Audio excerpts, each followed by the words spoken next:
Hi everybody, it's Debra Burgin with HeartfeltInkspiration.com, and today I want to talk about a technique using your Stamparatus that I call stamping in the hole. I don't really know what the official technique title is, and you're going to see it really doesn't describe it very well, but that's the way I keep talking about it.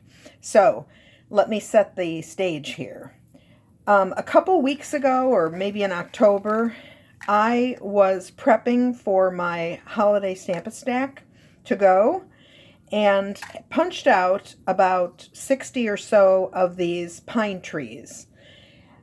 Okay, I've thought about what I can do with these. I thought about a garland, but I have a couple garlands already.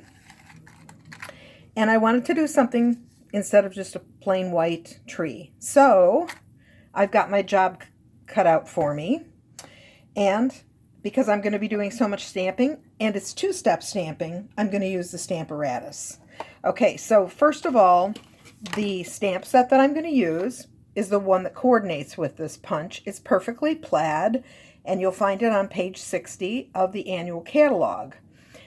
The stamp that I'm going to use, the two stamps, are this one and this one, the filler that I call the filler one.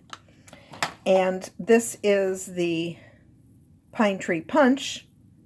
A little hard with all these lights. There you go.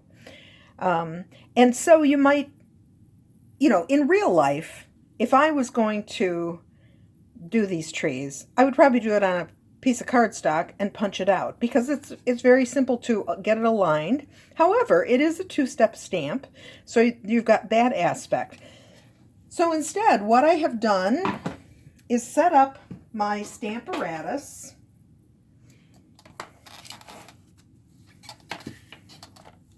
to, now it's a little hard to see this, I'm sure, but this is the negative of this punch. I've already, as best as I could, so I took the punchy out so that I could use the grid paper to see how I was getting it lined up. So I already inked up the filler, not the outline. This was in Pear Pizzazz and stamped. And it's pretty good, but you might be able to see that, oops, magnets, that I actually hit part of the stamp down here. This is higher, this is lower. This is not really centered on the line. And in fact, so I'm going to take my plate off that's got the filler, and I'm going to put on the outline. Now, in real life, or actually when I'm done with this recording, of course I would have another plate on the top of the Stamparatus, so you could just go 1 and 2 and so forth. But I've got a bunch of stuff on that side of the Stamparatus, so I can't put a plate up there. Okay, if I always do this. Put this down. So the reason that I started with the outline is because it's a lot easier to see where, no, I started with the filler. Sorry. It's a lot easier to see where the outline is going to go. Now here I can see absolutely perfectly where the trunk line goes. But if I line it up, I have to take my glasses off. And again, it's very hard to see what I'm doing here because it's underneath my phone. Okay, so that seems to be pretty lined up. If I mount my stamp on the plate there, I don't know if you can tell, but I am not centered on the punch, but I'm going to do it anyway because this is the correct two-step stamping. Okay, so the problem is not my one-step, two-step. My problem is the position of this. So I'm just going to shift this a little bit until it is straight. So I'm looking at these two things, and I'm looking at this top leaf or whatever. Okay, so I think that's going to be good. And you maybe can see how crooked it is down here. It's not a lot, but you wouldn't want to do 60 of these and be unhappy. Now, you might, again, I'll just remind you why I'm doing this. For one thing, I've got all these things already punched out. And so to try and stamp them when they're punched, don't think I can do that twice. But when you're die cutting, this stamping in the hole is another good technique because I think it's faster to die cut a bunch of plain cardstock and then stamp it, especially this two-step stamping thing, because you only have to get it lined up once. Okay, so now let's see if I got this right. So I'm going to, let's see, I'm going to start with, first of all, I need a blank one. And truthfully, until I started doing this, I didn't realize that this was not symmetrical. You can see it's not symmetrical. Okay, I mean, you can tell when you look at it, but I wasn't looking at it. Okay, so I'm going to start with the outline. And the outline is in Mossy Meadow.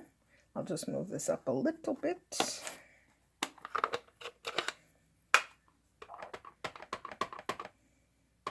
And of course, you don't really want to get ink on the part of the plate that is not going to hit the paper.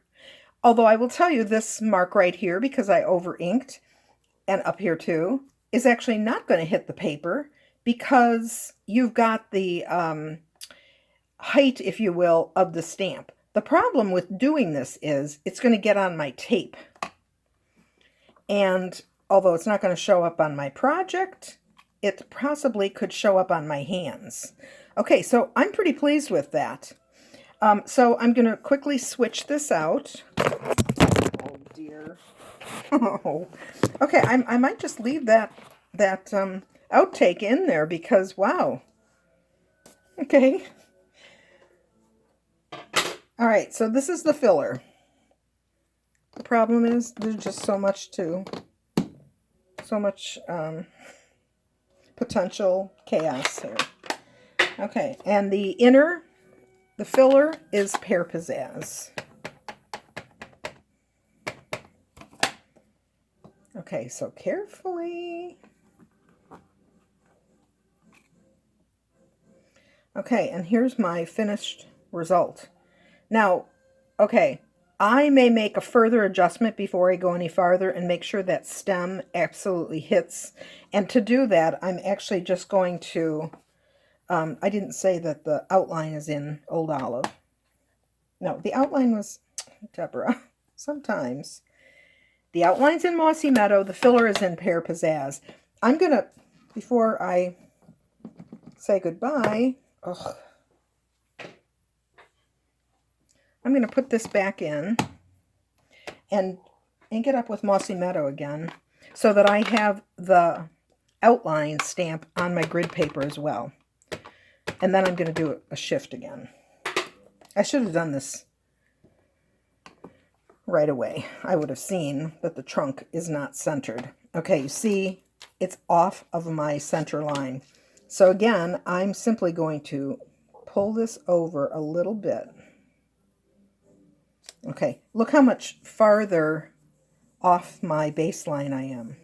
Okay, so this is set up to work. I need to clean my magnet tape thing, clean my plates, and start the production. One more thing before I leave that I want to tell you is this is a photopolymer stamp set, and so you know that when you're setting up your Stamparatus, you need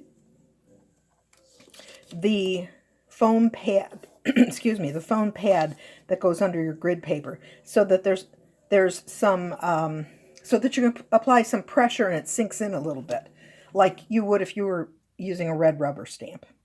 Okay, I am off to see how quickly I can stamp all of these trees, and then I'll show you next week what I ended up doing with this project. Okay, so let me get official here, and oh, I don't know where my sign is. I threw it to the side someplace. Okay, so Debra Burgin for heartfeltinspiration.com, and I hope to see you next week.